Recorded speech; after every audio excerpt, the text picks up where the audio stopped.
everybody. Welcome to the world of weather. I hope everyone was safe over the weekend. I hope everyone had a great holiday weekend. If you were on spring break, I hope you made the most of it. Sunday was a little scary. We did have lots of tornadoes. Today, the National Weather Service is going to see how strong they were and to see if it was actually a tornado. And honestly, we should do a world of weather on what happens after those storms because it's fairly interesting. Brief background, the National Weather Service, they have to decide if it was really a tornado or not, because a lot of times we have downbursts or straight line winds, and those could be winds of 70, 80, 90 miles an hour. So those can be incredibly strong. And a lot of times damage isn't even from tornadoes. Everyone assumes it's a tornado, but it's actually straight line winds. So they have to go look at what happened, and they actually look at the direction that everything fell. They see how long it went on. They measure how wide the tornado was, if it was a tornado, and then they determine how strong it was. And to do that, they look at different parameters as far as the damage, the type of damage, and what was damaged. Was it a really well-built house? Was it a mobile home? Was it maybe some signs? And that's how they determine the wind speed. So it's really pretty interesting. But that's what the National Weather Service has been busy doing. I hope everyone was safe and followed our cues, and maybe you were sleeping somewhere different on Sunday night. Maybe your mom and dad made you sleep in the basement or in a closet or in a bathroom.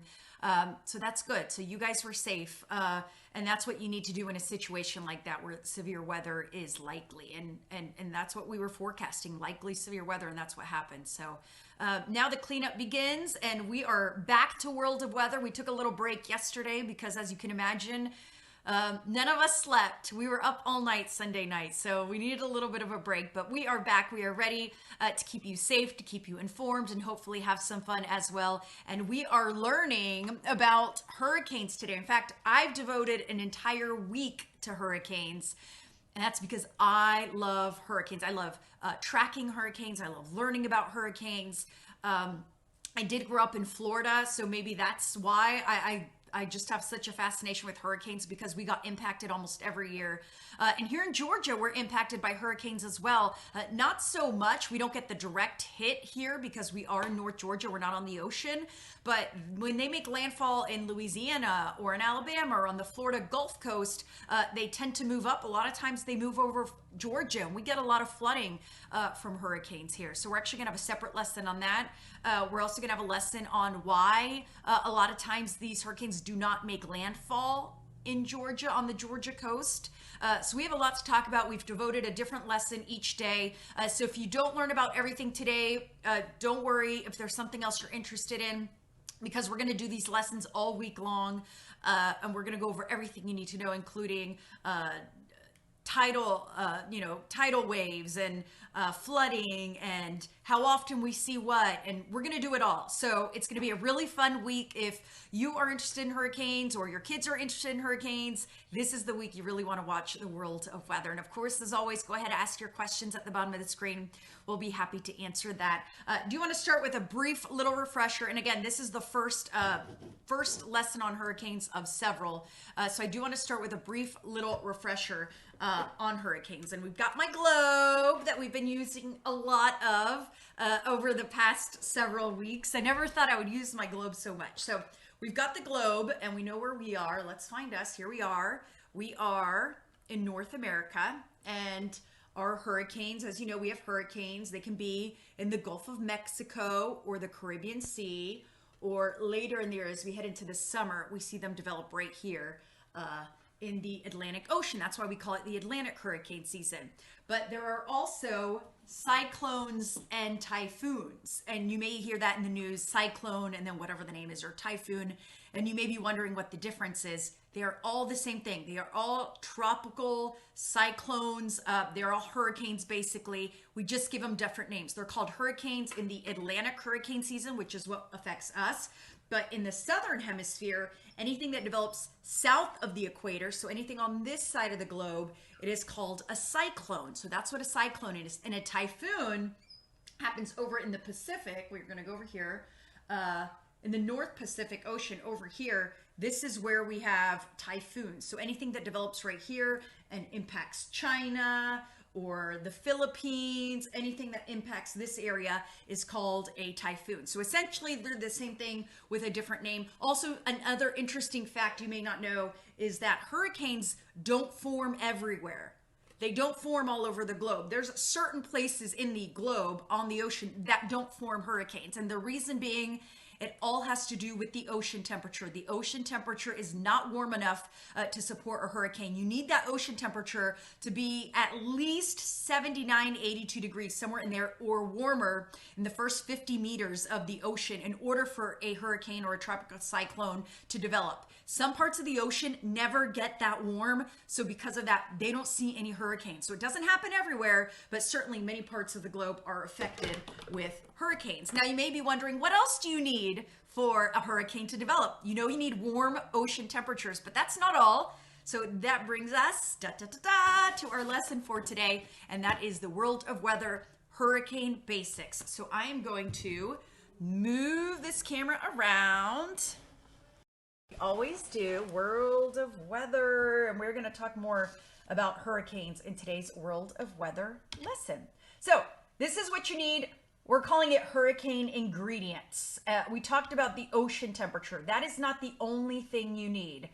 You need a tropical low or an area of low pressure. Basically, you need an organized area of thunderstorms. You can't have it without an area of low pressure. You need that low in the ocean. But we have lows all the time, and you actually see them on my maps. When I do the weather every day, especially if we have a storm heading in our direction, you will probably notice that we have a low pressure. So low pressures, they happen all the time, everywhere. A lot of times we see them over Georgia.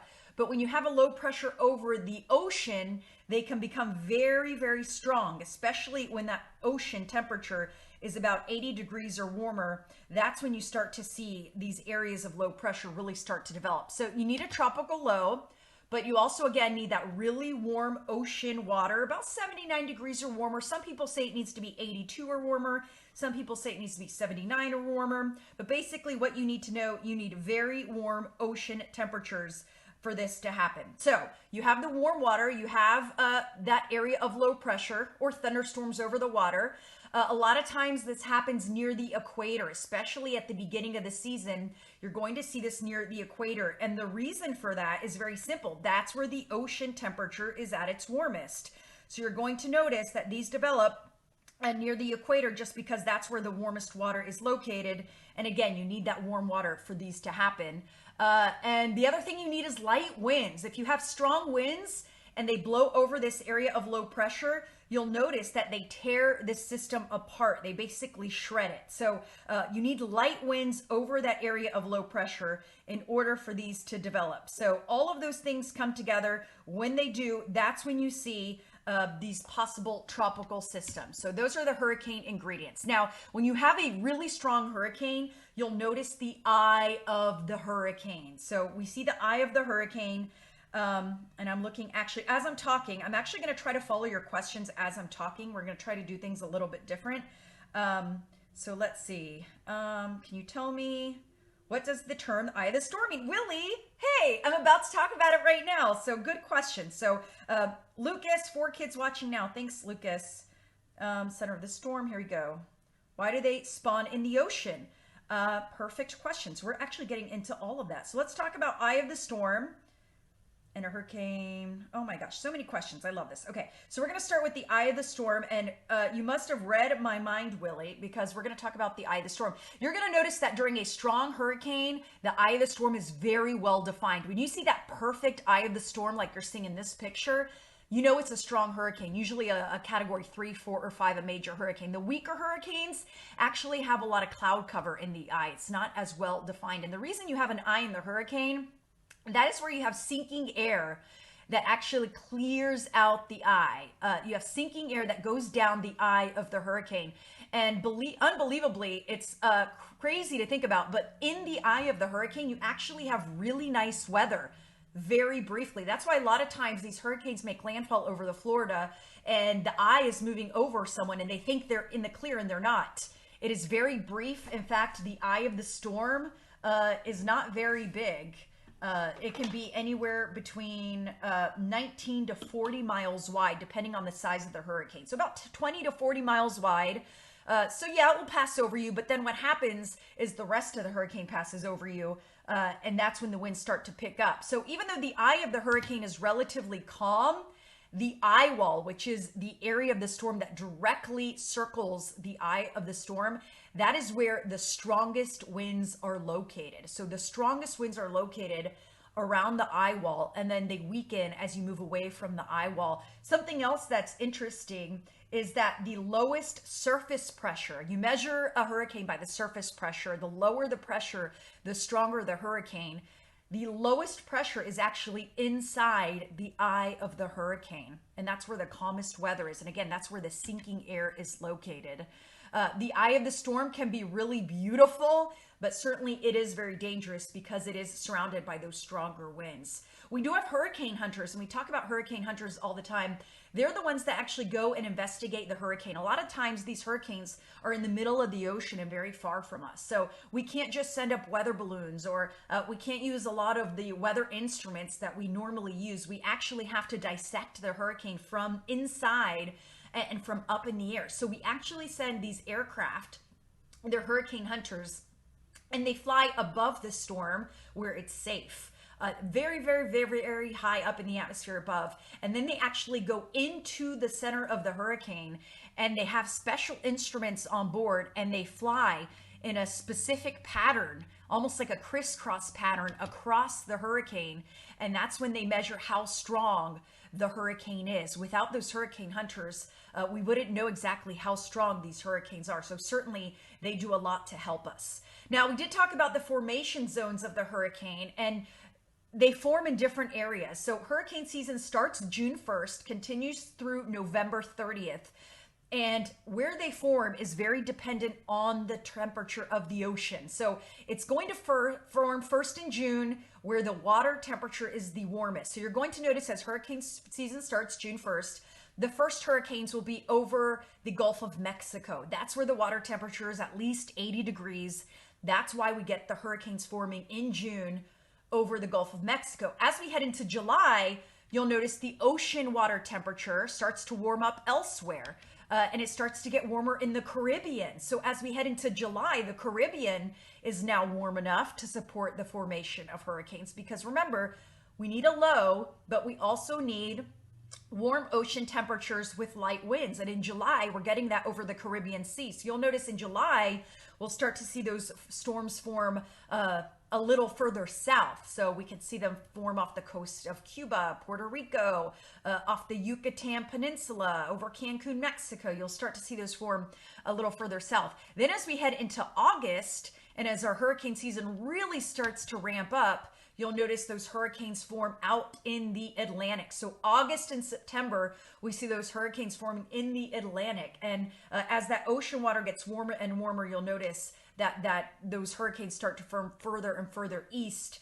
as that warm water starts to develop across the entire ocean. At first, it happens near the coast, but it then starts to move over into Africa. And we start to see a lot of these storms develop over the African coast before making their way into the southeastern United States. So that's when we start tracking those hurricanes for a long period of time. And again, that's because the water temperature is warmer out over the Atlantic the later it gets. Once a hurricane forms, we start to give it a category. Category 1 is the weakest.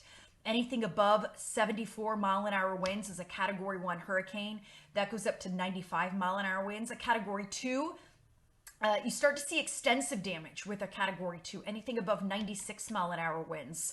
Then we start getting into major hurricanes. Once it's a category 3, that is a major hurricane, and that is devastating damage. That's anything above 111 mile an hour winds. Category 4, 130 mile an hour winds, and then you have a category 5, which is anything above 157. We don't see many category 5s, but we do have them. You may remember Hurricane Katrina. That one ripped through New Orleans. That was a category 5 hurricane. Hurricane Andrew as well, very strong hurricane. Once a hurricane is strong enough to cause substantial damage, its name is retired. So we will never have a Hurricane Andrew or a Hurricane Katrina or even a Hurricane Charlie ever again. Speaking of names, hurricane names, a lot of interest in hurricane names. And this is our list for 2020 as we start our hurricane season. See if your name is on this list. Hurricane names start with an A and they go in alphabetical order. So they go Arthur, this is for this year, Bertha, Cristobal, Dolly, Edward, Faye, Gonzalo, Hannah, Isaias, Josephine, Kyle, Laura, Marco, Nana, Omar, Paulette, Renee, Sally, Teddy, Vicky, and Wildred. And there's a couple things you're going to notice on this list. First of all, you may recognize one of these names. That's because the World Meteorological Organization, they're the ones that come up with these names, and they have a list. And they have a list every 6 years. So they have a list for 6 years. Then after 6 years, if a name, if it wasn't a terrible storm that caused a lot of damage, they will reuse the name. So for example, I recognized Hannah. I recognize Omar. These are names we've used before. Faye.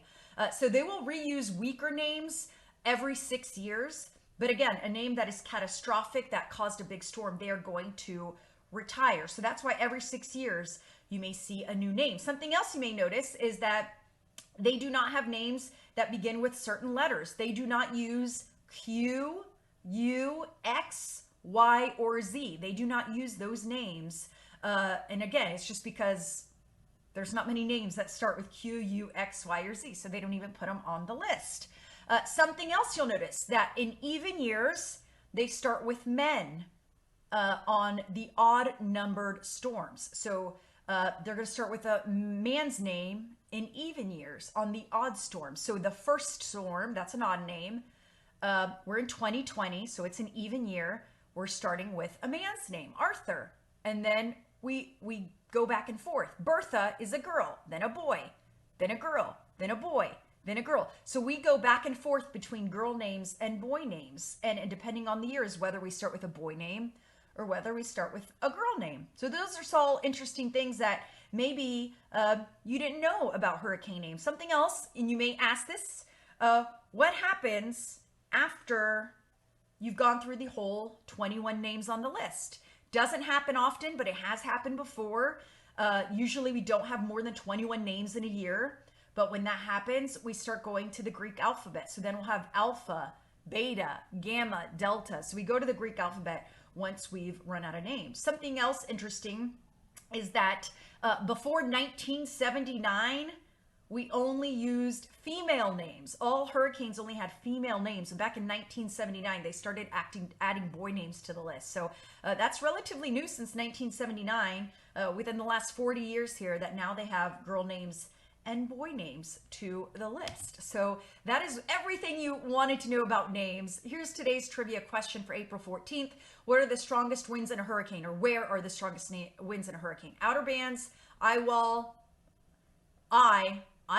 and rain bands. And even though the lowest pressure of the hurricane is in the eye, it is actually the eye wall winds are located. So hopefully you learned that. I hope you got that question right. So I'm going to open you up here on Facebook, and we are going to see what kind of questions.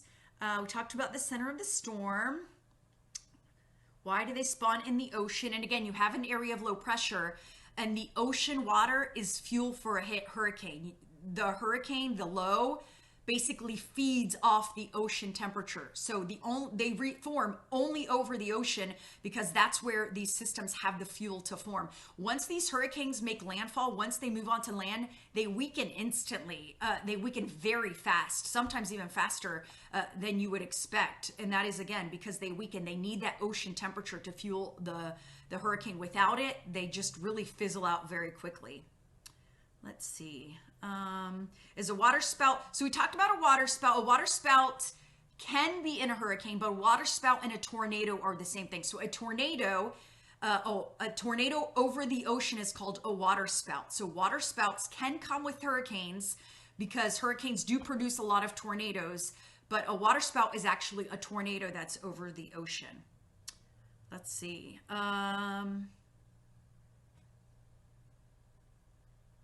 Hurricanes can be scary, Lee. Yes, they can.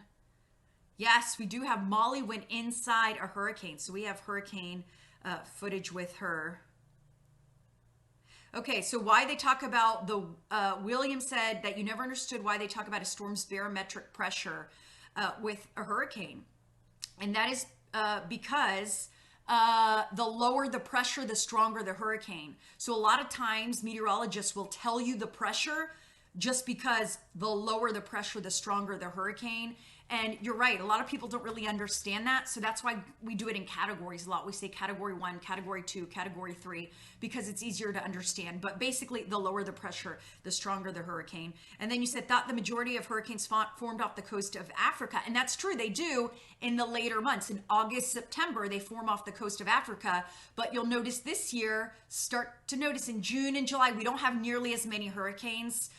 The season starts off really slow, but we tend to see them form closer to land where that ocean water is warmer. So that's what you'll start to notice. And those are things that we just didn't pay attention to. And now that you know, you'll start to notice it and you'll be a lot more fascinated in hurricanes. So yes, Williams, ours is June and November. That is the Atlantic hurricane season. He's asking, does that mean the Southern hurricane season? So depending on where they form, the different hurricane seasons form at different times. So for us, it's June through November. But for the Pacific and for the Southern Hemisphere, they have different hurricane seasons. So it's really fascinating. Let's see. So I think all of these questions are pretty much answered. Yeah, worst weather is in the, Brad, you're right. The worst weather is in the front right quadrant of the hurricane. And we actually have a lesson on that. So I'm glad you mentioned that. And if we didn't answer everything you're interested in, I promise we are going to do it this week. We have a lot more lessons coming up. I see there's a lot of interest in hurricanes. I am fascinated in hurricanes as well. So I'm glad you are as well. And join us the rest of the week because we have much more coming up. Tomorrow's lesson is, here, let me close this out and see. Tomorrow, we are talking about hurricanes in Georgia. So tomorrow we're talking about hurricanes in Georgia, when they get affected, why they happen, why they don't necessarily make landfall as much as they do, let's say, over Florida. So we're going to talk about all of that. Then we're going to talk about storm surge. We're going to explain what storm surge is. We're going to talk about last year's season, what happened when they formed, what happened with 2019. And then after that, we're going to go in depth in hurricanes. So we have a lot to cover over the next several days. Make sure you join us. I'm so glad you joined us today. I hope you're having a great Tuesday. And I will see you tomorrow at 1:15 for another World